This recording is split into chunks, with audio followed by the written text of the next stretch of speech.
Bonjour, bien. Dans ce deuxième podcast, je vais proposer comment j'ai partagé, comment j'ai rencontré, d'appeler la médiation humaniste, vision, approche spécifique de la médiation, portée par Jacqueline Moreno. Je vous mettrai une référence d'un de ses ouvrages, qu'on trouve en poche, assez facile à lire, belle synthèse et assez explicite sur sa vision de la médiation, et surtout liée à notre époque, à notre actualité de recherche d'harmonie et dans ce fameux vivre ensemble qui est beaucoup évoqué de nos jours.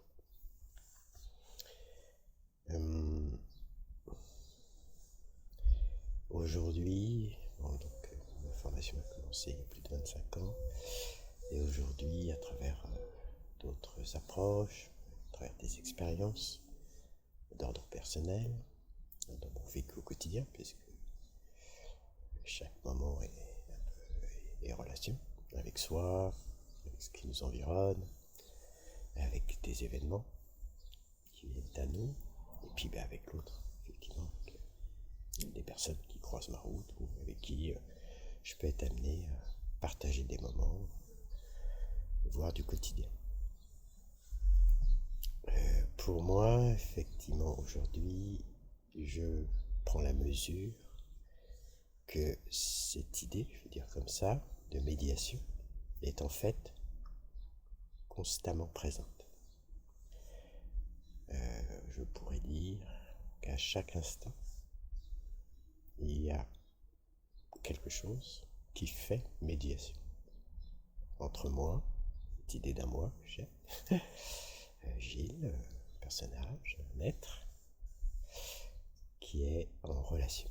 Donc, de ce qu'il va faire de cette relation, il peut rentrer en médiation et faire appel, quelque part, à une forme de triangulation à travers un tiers. Ça, je déploierai un petit peu plus ça sur d'autres podcasts, allant revisiter les situations. Donc je reviens sur l'idée de médiation humaniste portée par Jacqueline Moreno. Je vais vous présenter, à partir de son ouvrage, je vais lire quelques petits passages, puisque pour moi c'est aussi un hommage, puisque c'est un peu une forme d'origine, enfin c'est un peu mes origines dans le cadre de ma formation, de mon apprentissage, de mon développement de cette conscience, quelque part. Et puis je vous parlerai ensuite, je vous présenterai le processus de formation, comment on a été amené à vivre cette formation de médiateur.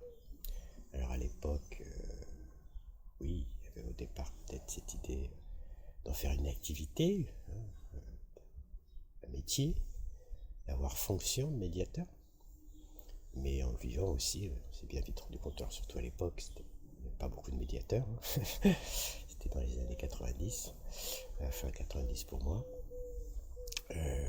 C'était pas, bon, il y avait quelques fonctions de médiateur, le médiateur de la République à l'époque, etc.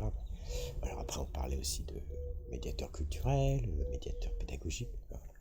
Comme quoi ce terme, effectivement, il pouvait être repris, et avec sa juste raison, puisque effectivement, ces différentes formes de médiation, qu'elles soient institutionnelles, culturelles, éducatives, XY, faisaient intermédiaire, interface, relais. Voilà. Donc on est bien dans cette idée d'une forme de posture tiers.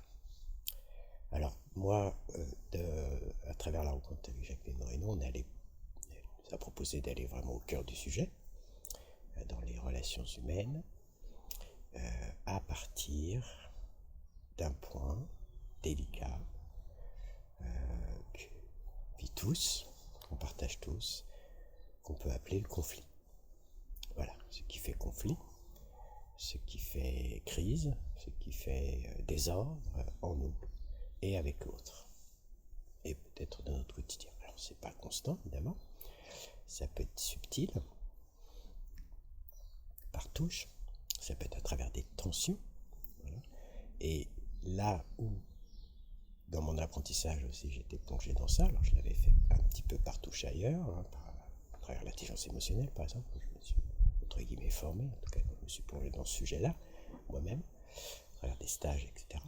C'est, voilà, quelles sont toutes les subtilités en nous qui essayent de s'accorder, et aussi avec l'autre. Donc, la médiation,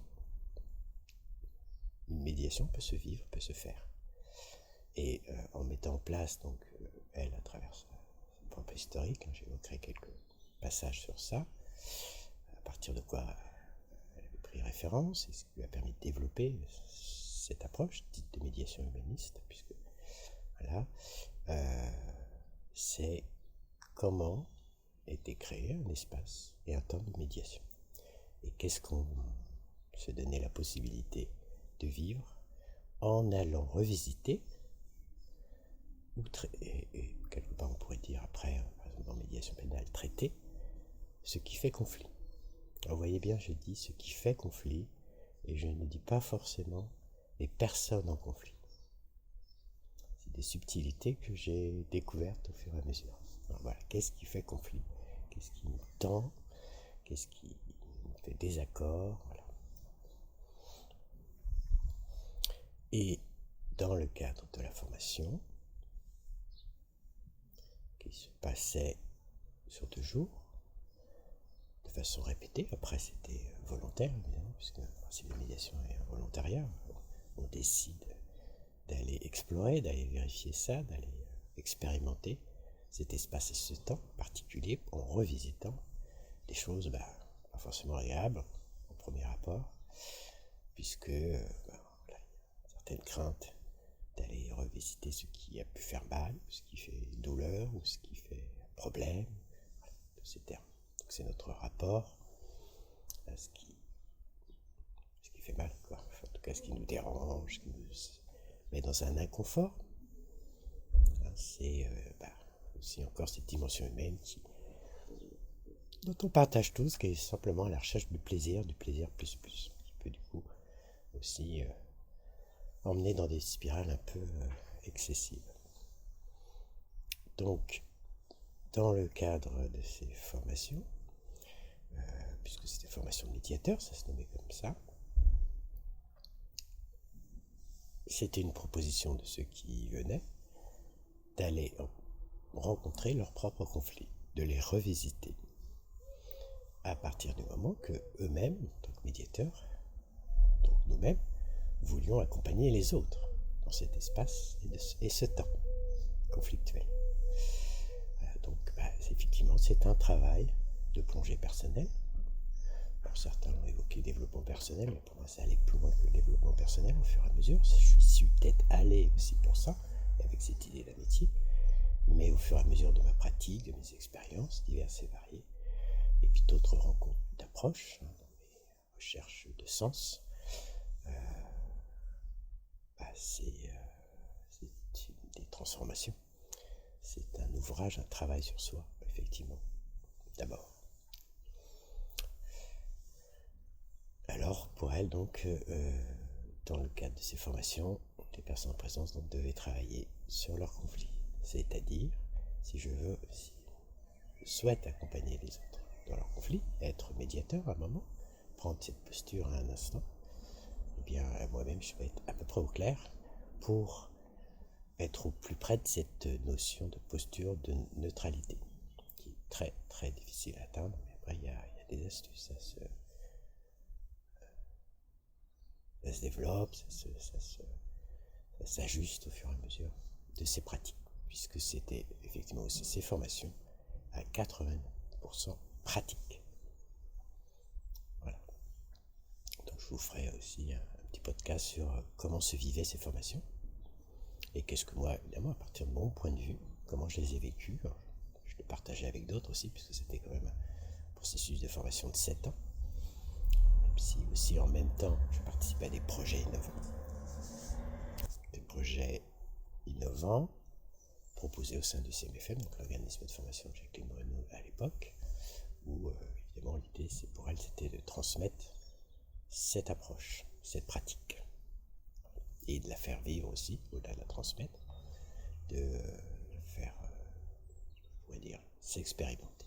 Alors il y avait plusieurs champs d'expérimentation, de mise en place, de mise en œuvre, à travers, principalement liés à la mission qui lui avait été proposée une bonne dizaine d'années avant de rencontrer, par le parquet de Paris, donc la médiation pénale. D'ailleurs, dans notre formation, à un moment ou à un autre de notre avancée, on faisait de la médiation pénale. Et puis, il y avait d'autres projets. Autour, par exemple, il y avait notre association qui développait un programme lié à l'UNESCO, la formation de jeunes médiateurs européens. L'idée, c'était de faire une forme de rayonnement aussi, de proposer cette approche de médiation au regard des tensions et une forme de traitement des conflits. Voilà.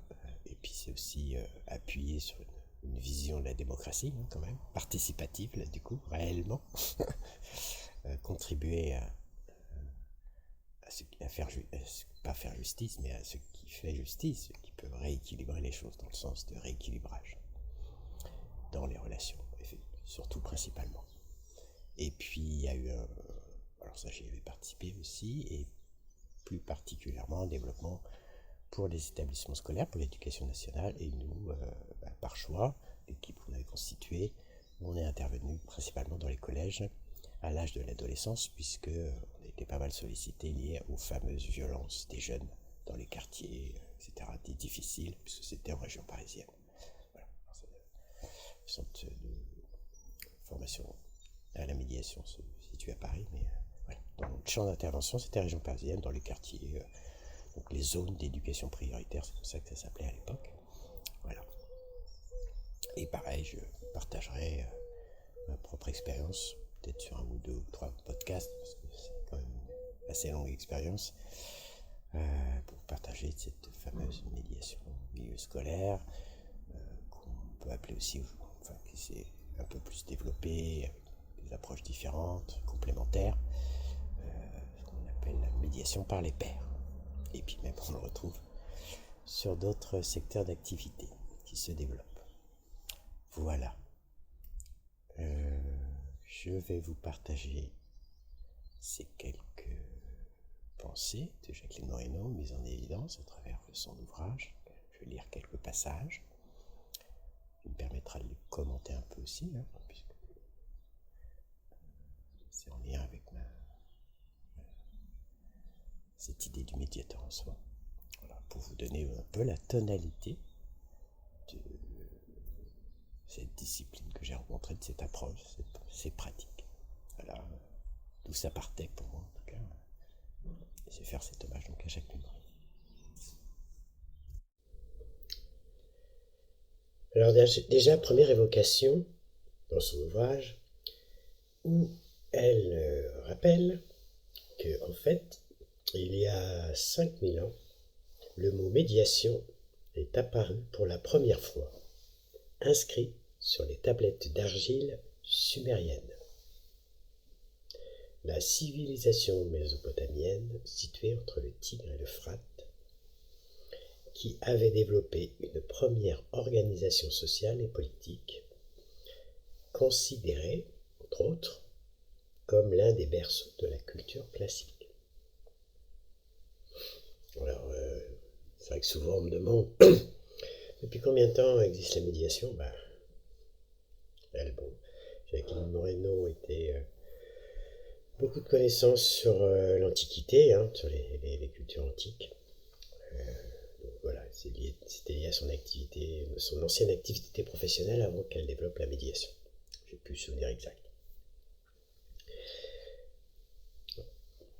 Donc effectivement, ça existe depuis très très longtemps et on le retrouve un peu dans toutes les cultures du monde, enfin pas qu'un peu, même carrément j'imagine, alors avec des formes et selon aussi les époques.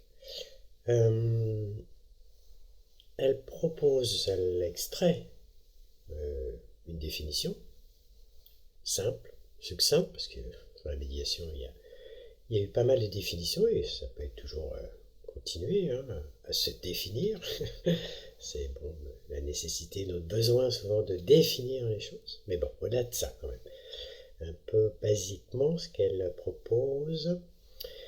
Donc oui, effectivement, voilà, les définitions données sont nombreuses et variées, toujours liées au latin mediare, être au milieu de, articulation entre deux êtres au sein d'un processus dialectique et rationnel. Alors, ça c'est une orientation, donc en plus racine latine, donc voilà. L'idée d'être au milieu, entre, faire lien, effectivement, cette dimension du médiateur, la médiation entre, par exemple, on pourrait dire ancestralement, très anciennement, depuis longtemps, entre le visible et l'invisible. Alors, des médiateurs comme par exemple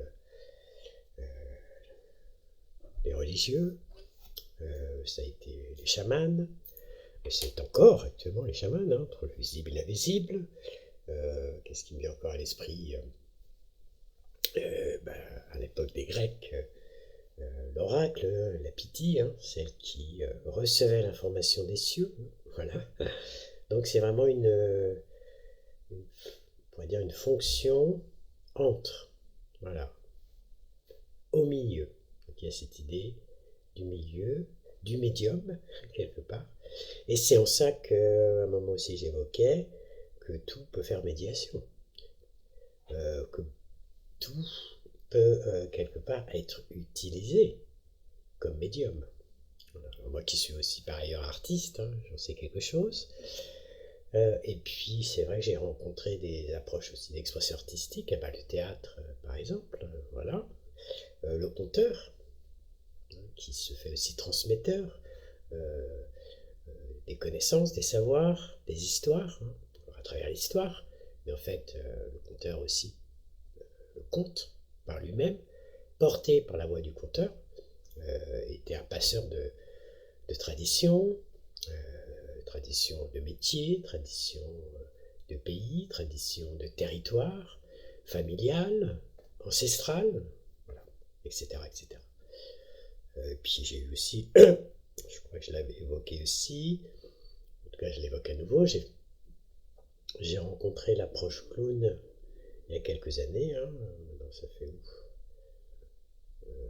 20 ans, où j'ai cheminé un peu sur cette voie-là, allez, je le dis, cette exploration-là, le clown, alors pas le clown de cirque, même si effectivement il a aussi sa valeur. D'ailleurs, je ferai un petit post aussi sur le sujet, parce que c'est un très bon médiateur, en tout cas je l'ai aussi vécu comme tel, voilà. Voilà, donc entre lui-même et le public, mais surtout aussi dans les parties qui se jouent, à travers lui jouant les différents personnages, quelque part, différents personnages, on retrouve dans le théâtre aussi burlesque, à travers les bouffonneries, le bouffon, voilà. Eh bien, il va se faire le traducteur ou le miroir des forces qui sont en jeu. Chaque individu à travers des personnages, le gentil, le méchant, le sage, l'idiot, le strict, le cadre, la loi, et le rebelle, le farfelu. Voilà. Donc effectivement, ces médiations, elles remontent bien aux origines.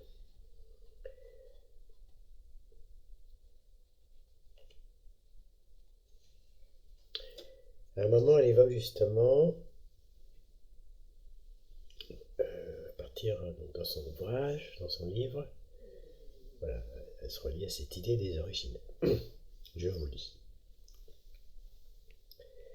Les origines de la médiation nous relient à une dimension qui touche au plus profond de l'être, à une réflexion ontologique. Or, aujourd'hui, notre société transmoderne est en panne de sens à donner au mode de vie que nous avons créé. Ça, la quête de sens, elle apparaît de plus en plus, porté beaucoup aussi par, ressoulevé à nouveau par les jeunes générations, la génération des trentenaires, et pas mal de documentaires dans ce sens-là. Voilà. Quête de sens d'ailleurs, même bien d'ailleurs. Voilà, ce besoin de retrouver du sens, en tout cas un certain sens, parce que du sens il y en a, mais de quel ou pas. Pour reprendre son livre, son écrit, à la suite, elle est à la recherche d'une unité individuelle, collective et sociale, dont l'expérience spirituelle peut être porteuse.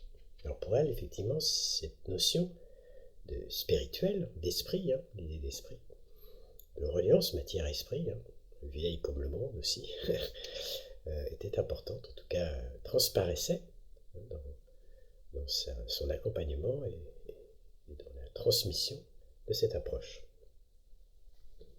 Alors ce que j'aime beaucoup là dans cette phrase aussi qu'elle évoque, et à quoi j'ai été attentif et je reste attentif, c'est vraiment cette idée. Là il y a encore une forme de triangulation qui peut apparaître, une trilogie si on veut, une recherche d'une unité à la fois individuelle, à la fois collective et à la fois sociale.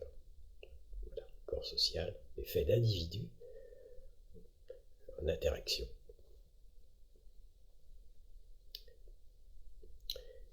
On reprend la lecture, ce passage. Si nous ne pouvons pas nous rencontrer au travers de nos différences, il est possible de le faire par le biais d'un élan intérieur qui nous attire vers ce qui est plus noble, le plus beau et le plus élevé en nous. La musique, par exemple, est une grande médiatrice. Elle ouvre à la joie profonde qui permet le passage de la réalité à l'expérience du sacré. La poésie dit avec les mots ce que les mots seuls ne savent pas dire.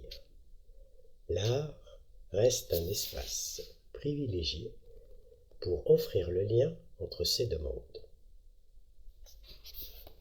Alors, effectivement, Jacqueline Moreno était très férue d'art, d'expression artistique, et dans le cadre de ses formations, Descartes Perret, un participant qui avait exploré ou qui pratiquait une forme d'art, voilà, elle le sollicitait pas mal, même dans le cadre des formations, alors elle-même explorant un petit peu à sa façon.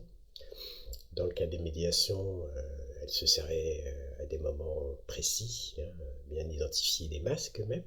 Voilà. Je vous l'évoquerai dans le cadre de mon témoignage sur cette formation, un peu plus en détail. Et puis, ça nous est arrivé aussi à un moment donné, dans la régulation et gestion de nos émotions, des moments forts, dans le cadre des formations, parce que c'était intense, de passer par l'argile.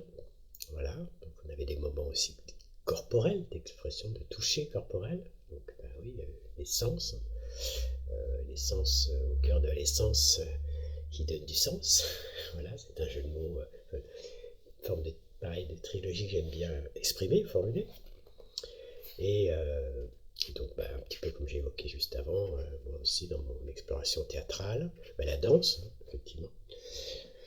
Et puis le clown, le conte, tout ça. De toute façon, pareil, depuis l'aine du temps, l'être humain s'est servi de ce qu'on appelle l'art, l'expression artistique, la représentation artistique, et souvent c'était pour donner du sens à ce qu'il vivait au quotidien, dans la tribu, dans le groupe, voilà, et en même temps pour se relier à lui-même, bien sûr, mais aussi à une dimension invisible.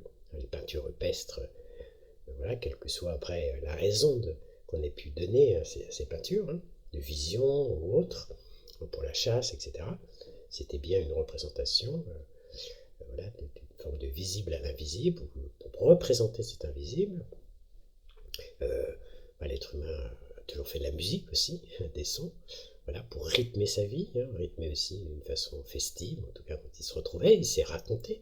On sait bien, traditionnellement, même si ça a pas mal disparu, maintenant, il y a des conteurs qui réapparaissent, mais dans ce qu'on pouvait vivre traditionnellement, dans le passage des savoirs, oui, coin du feu, dans la famille, près du foyer.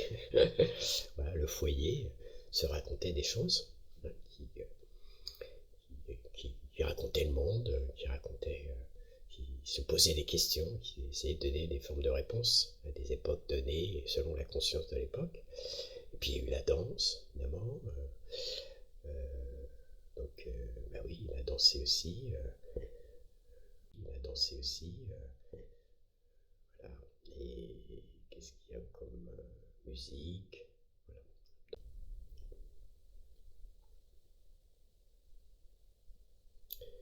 Donc oui, voilà pour faire un lien. Ainsi, la première utilisation connue du mot médiation est intimement liée à une dimension transcendante qui fait écho à la responsabilité ancestrale du juge, lui aussi médiateur de la loi transcendante, pour permettre de trouver le bonheur initial, de retrouver le bonheur initial, celui auquel aspire tout être vivant et qui est rompu par la crise et le chaos. Voilà, l'émergence, ce qui me vient en lien, on dit que l'univers a été créé par un Big Bang, hein, une forme d'explosion, un chaos, voilà. Et il s'est dispersé. Voilà, la matérialité, peu importe, voilà, s'est dispersée. Il y a eu un chaos, le chaos primordial. Voilà, d'ailleurs, en psychologie, ils en parlent très bien, en psychanalyse, du chaos primordial. Pour reprendre, pour continuer, la plainte, plangère en grec, qui signifie craindre, exprime la peur provoquée par la douleur physique et ou morale qui est au cœur du conflit. La médiation devient alors la scène où deux cris peuvent se rencontrer pour pouvoir commencer à se connaître. La médiation est essentiellement chemin de connaissance pour découvrir une nouvelle vision de soi-même, de l'autre et de la situation. C'est une quête de vérité qui relève d'une éthique individuelle et collective. Voilà, donc déjà, en revisitant les mots, hein, l'origine des mots, la plainte, craindre, la peur. Voilà. On sait bien que quand on accompagne les conflits, on traite les conflits, on les accompagne, on accompagne le champ émotionnel et le plus primordial, enfin le plus présent, c'est la peur, avec des degrés différents, hein, mais la crainte. Et ça, pareil, je ferai un podcast sur le conflit un peu plus globalement, et plus précisément. Alors effectivement, dans l'approche de Jacqueline Moreno et de comment elle avait construit ses formations, hein, ces moments d'apprentissage, c'était bien mettre en scène, et dans le sens noble du terme, c'est-à-dire rejouer, représenter à nouveau, revivre, revisiter ce qui avait fait conflit. Avec effectivement un cadre bien construit, bien spécifique, que j'évoquerai sur mon poste de ma formation à la médiation, au sein du processus d'apprentissage.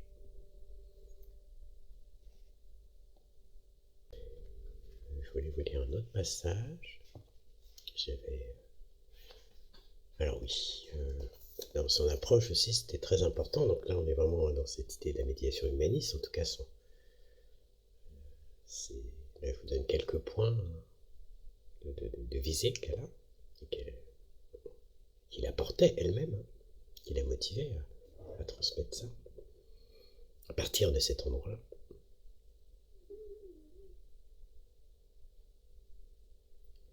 Ce n'est pas dans la logique des faits, ni dans l'espace donné aux émotions que la médiation va trouver sa véritable réalisation, mais par l'accès au niveau supérieur de l'être, et entre autres dans l'aspiration aux valeurs. au bien, au beau, au bon. La bataille des égos et des intérêts individuels laisse alors la place au besoin fondamental de respect, de vérité et de liberté. Donc voilà, ça donne un peu un aperçu des valeurs qu'elle mettait en avant, hein, auxquelles on peut tous s'y retrouver évidemment. Un autre passage.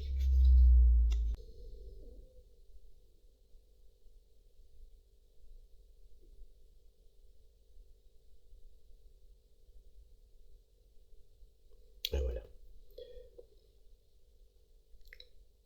La partie la moins élevée de la psyché, liée aux émotions et à l'ego, cède sa place aux aspirations plus nobles, les valeurs, qui ouvrent à la dimension profonde de l'être, à l'esprit. La rencontre des opposants se situe à un autre niveau de conscience qui transforme l'échange. Il faut oser lui donner sa place, car cette partie profonde de notre être est en attente souvent sans que nous le sachions. Dans la grande majorité des rencontres de médiation, et dans le domaine judiciaire, il est trop souvent ignoré. Or, c'est là le lieu, le moment, quand les cœurs et les âmes s'ouvrent. La médiation peut alors devenir langage d'authenticité, de vérité.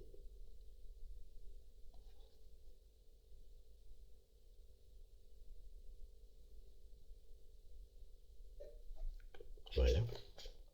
Bon, je ne vais pas vous faire la lecture de tout l'ouvrage. J'avais sélectionné quelques passages pour un peu aussi voilà, appuyer mon propos. Puis pour moi, ça avait du sens. Ça me permet de me replonger aussi. Hein. Je suis beaucoup plus maintenant attentif au vécu. Pas forcément entre guillemets la philosophie, mais si c'était de la philosophie bien pratique, même si c'est aussi important le langage, mais voilà, autant m'appuyer sur la personne quand même qui a porté ça pendant plus de 40 ans et qui s'est un peu retiré aujourd'hui, mais voilà, qui continue à sa façon aujourd'hui d'œuvrer dans ce sens-là.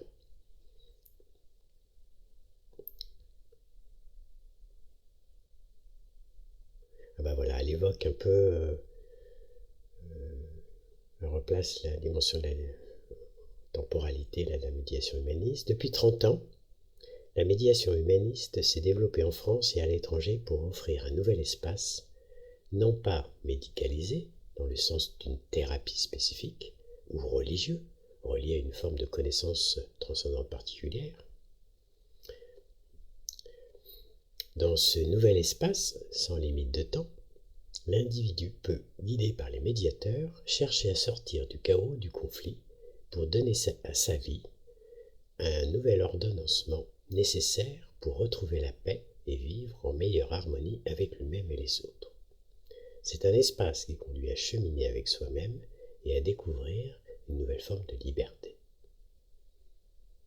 Enfermés le plus souvent entre les murs du conflit, les médiants, les personnes en situation de conflit, sont emprisonnés dans le flux de leurs pensées. La médiation va aider à transformer cet espace, entre guillemets, mortifère, en lieu de vie.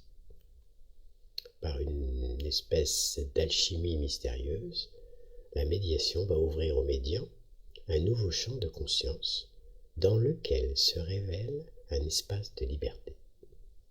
C'est un espace autre, intime, souvent inconnu.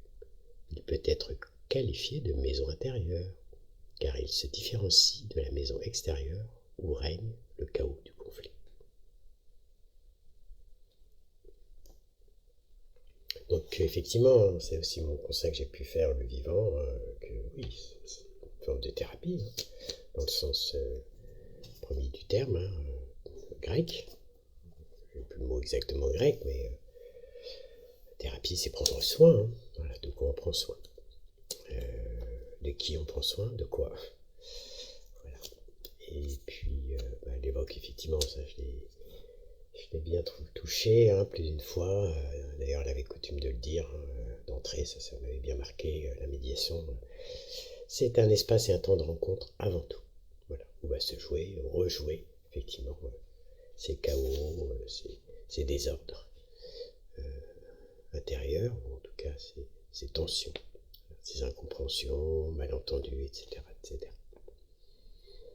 Et puis il y a effectivement, ça aussi, j'évoquerai le rôle du médiateur, une forme d'humilité quand on accompagne, on est au cœur de ça, parce qu'il y a des choses qui se jouent et qui nous dépassent.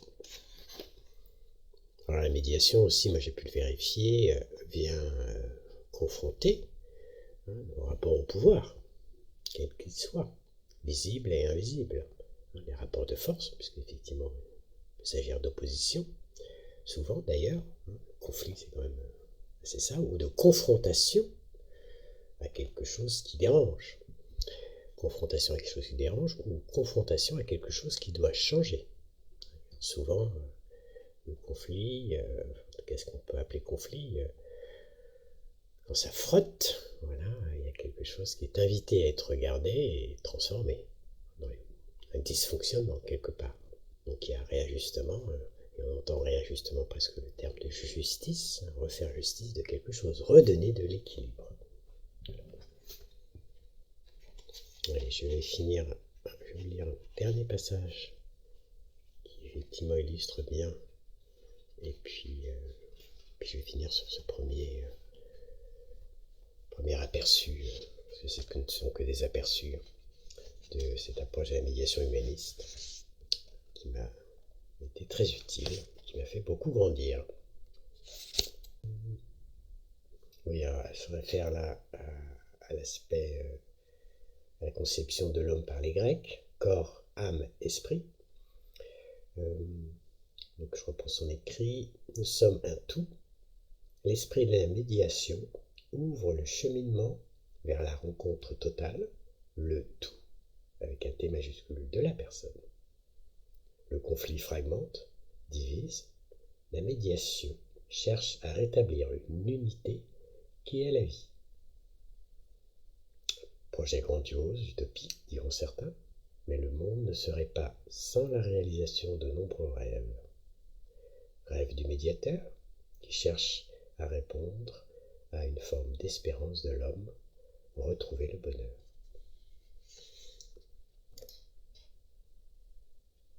Alors elle évoque aussi le fameux connais-toi toi-même, hein, des Grecs, sur le fronton d'Apollon, à Delphes, fameuse inscription qui peut servir de point de départ pour expliquer le processus de médiation qui s'est élaboré pour elle. Voilà. À partir de ça, il y a un lien étroit entre génésis, naissance, et gnosis, la connaissance. Connaître, et elle écrit à la suite co-naître, c'est recommencer à naître avec le monde, avec soi-même. C'est chercher à comprendre le mystère de la vie.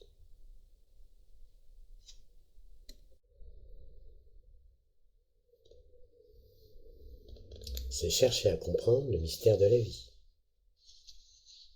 Voilà, justement.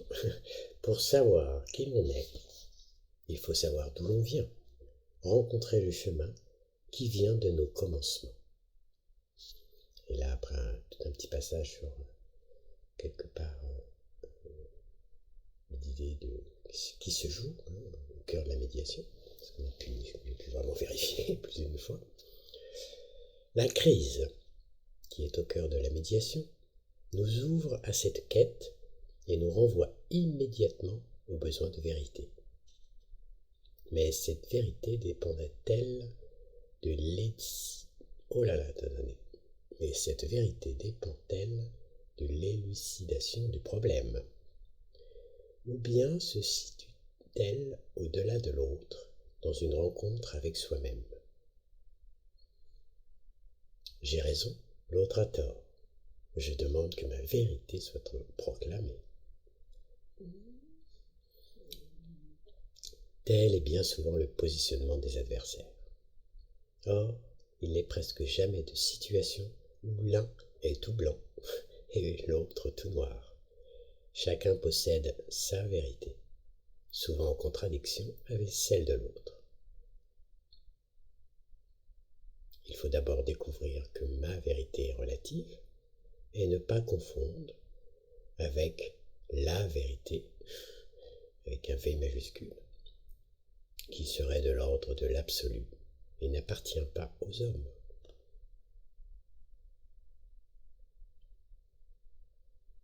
Voilà.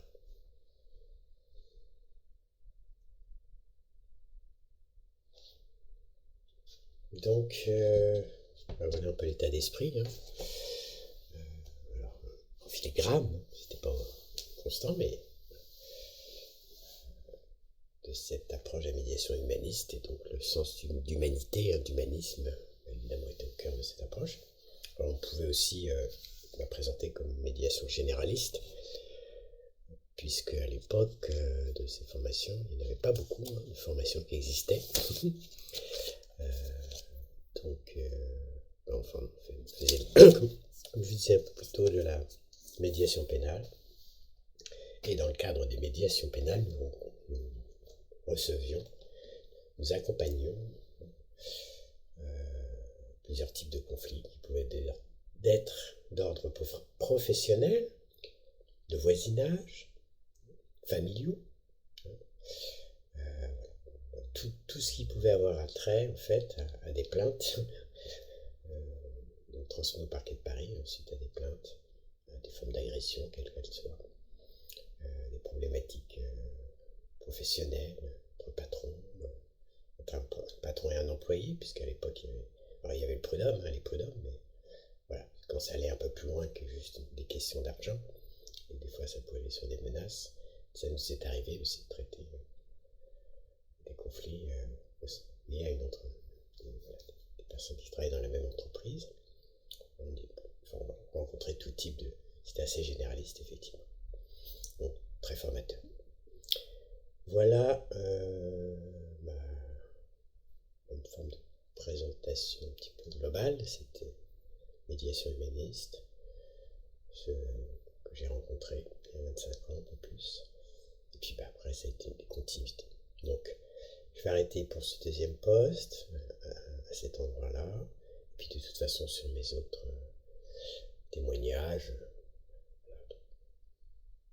d'autres choses apparaîtront ou se rediront dans ce sens-là. Je vous remercie de votre attention, de votre écoute. Et puis, je vous mets en lien, sous le descriptif de ce podcast, les références de son ouvrage, de ce petit livre, ce livre qui est en poche. Je dis petit, il est en poche, il existe en poche.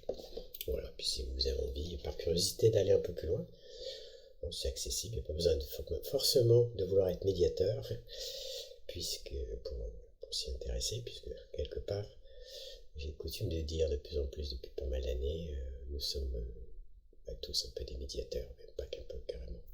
Alors après, conscient ou pas conscient. Voilà. Allez, je vous laisse, je vous remercie, je vous dis à bientôt.